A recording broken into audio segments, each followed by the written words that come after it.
Assalamualaikum warahmatullahi wabarakatuh.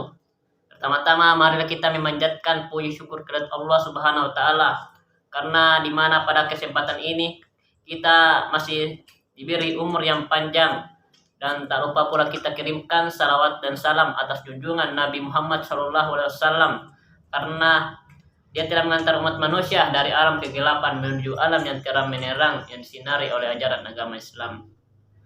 Langsung saja kami dari kelompok satu akan presentasikan hasil makalah kami dengan berjudul komunikasi data, dan pemateri yang pertama akan dibacakan oleh saudari Putri Mega Pertiwi dan pemateri yang kedua akan dibacakan oleh saudari Sarmila dan pemateri yang ketiga akan dibacakan oleh saudari Hilda Zahra.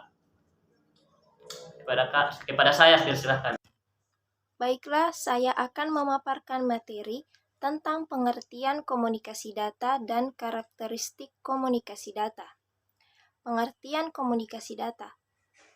Komunikasi data merupakan pertukaran data antara dua perangkat atau lebih melalui suatu media transmisi seperti kabel. Agar komunikasi data bisa terjadi, perangkat harus saling berkomunikasi atau saling terhubung menjadi sebuah bagian dari sistem komunikasi. Perangkat tersebut terdiri dari kombinasi hardware dan software.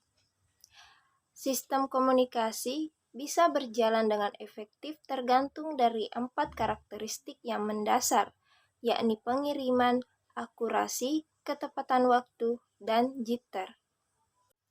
Karakteristik komunikasi data, yakni pertama pengiriman, di mana sistem harus mengirimkan data ke tempat yang dituju. Yang kedua, akurasi, yakni sebuah sistem yang harus memberikan data yang akurat.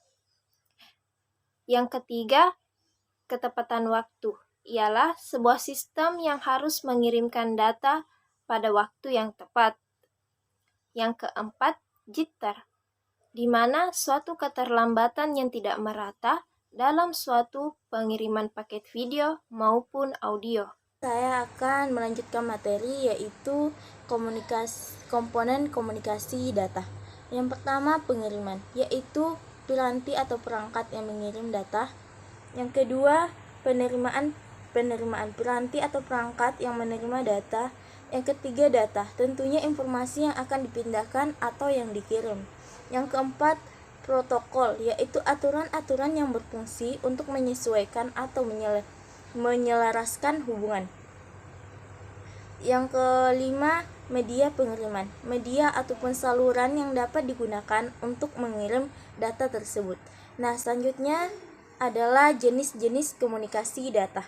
Yang pertama, melalui infrastruktur terestrial. Jenis komunikasi data ini dilakukan dengan menggunakan media kabel dan mitra kabel sebagai sarana akses, sehingga hal ini dibutuhkan biaya yang cukup besar untuk membangun infrastruktur. Yang kedua, melalui satelit. Jenis komunikasi data ini dilakukan dengan menggunakan satelit sebagai media akses, dan jenis komunikasi data ini memiliki ruang yang cukup lebih luas. Saya akan membahas materi tentang bentuk-bentuk komunikasi data. Bentuk-bentuk komunikasi data terbagi atas dua, yaitu offline communication system dan online communication system. Offline communication system terbagi atas tiga, yaitu terminal, jalur komunikasi, dan modem.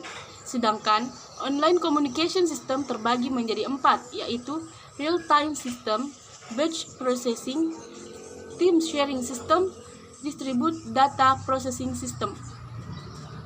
Jaringan komunikasi data.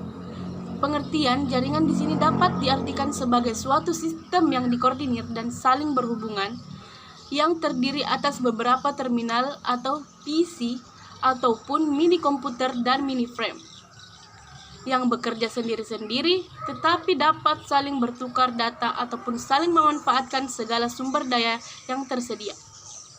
CPU yang ada di pusat disebut sebagai server ataupun host komputer, dan terminal yang ada juga disebut sebagai mode ataupun simpul.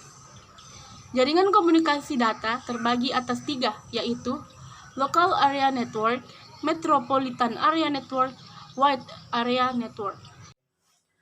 Kesimpulannya adalah komunikasi data adalah proses pengiriman dan penerimaan data informasi dari 2 atau lebih device, alat seperti komputer, laptop, printer, dan alat komunikasi lain yang terhubung dalam sebuah jaringan melalui beberapa media. Komunikasi data memiliki beberapa tujuan, diantaranya yaitu memungkinkan pengiriman data dalam jumlah besar efisien tanpa kesalahan ekonomis dari suatu tempat ke tempat yang lain, memungkinkan penggunaan sistem komputer dan peralatan pendukung dari jarak jauh, remote komputer UC, memungkinkan penggunaan komputer secara terpusat maupun secara terbesar sehingga mendukung manajemen dalam hal kontrol baik desentralisasi maupun sentralisasi, mempermudah kemungkinan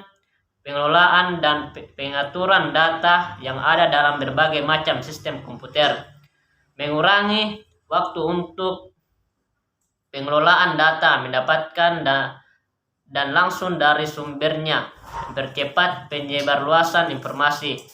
Komunikasi data juga terbagi ke dalam beberapa jenis, diantaranya secara terestrial dan satelit.